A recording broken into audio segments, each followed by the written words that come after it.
राजनीति में क्या त्याग और तपस्या की कोई कीमत होती है, या फिर अंत में सब कुछ कुर्सी के गणित पर आकर टिक जाता है?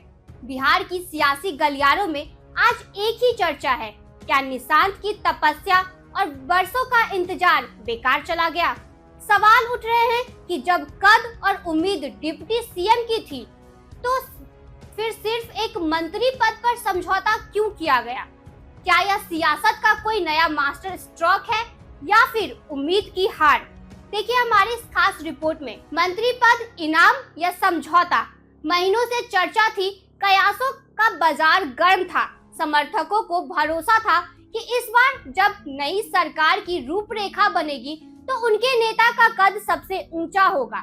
डिप्टी सीएम पद की रेस में नाम सबसे आगे चल रहा था, लेकिन जब राजभवन में नाम पुकारा गया तो वहां डिप्टी सीएम का नाम नहीं बल्कि कैबिनेट मंत्री का था।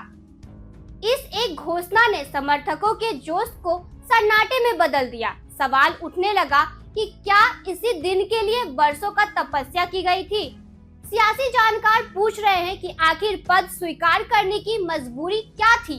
क्या बिना मलाईदार पद के पार्टी के भीतर अपनी प्रासंगिकता बचाए रखना मुश्किल था, या फिर यह अलाक कमान का वो फैसला था जिसे अनुशासन के नाम पर मानना ही पड़ा?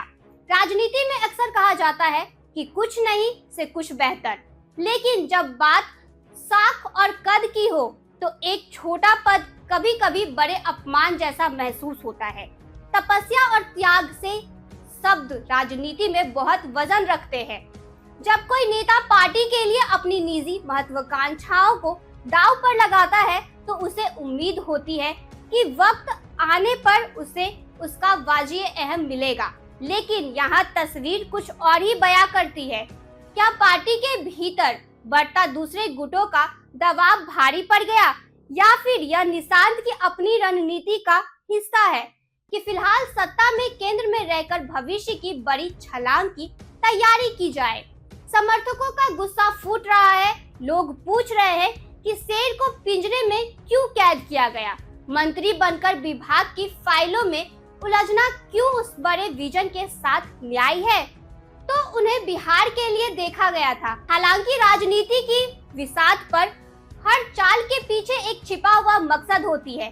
मुश्किल है कि यह मंत्री पद आने वाले किसी बड़े तूफान से पहले की शांति हो। बिहार की राजनीति में पदों का मिलना और छिनना कोई नई बात नहीं है, लेकिन जब बात त्याग की आती है तो जनता हिसाब जरूर मांगती है। क्या मंत्री पद स्वीकार करके निशांत ने अपनी राजनीति पारी को सुरक्षित किया है, या फिर अपने ही पैरों पर कुल्हाड़ी मार ली है? इसका जवाब तो आने वाला वक्त और उनके काम का तरीका ही देगा। आपकी क्या राय है? कमेंट बॉक्स में अपनी राय जरूर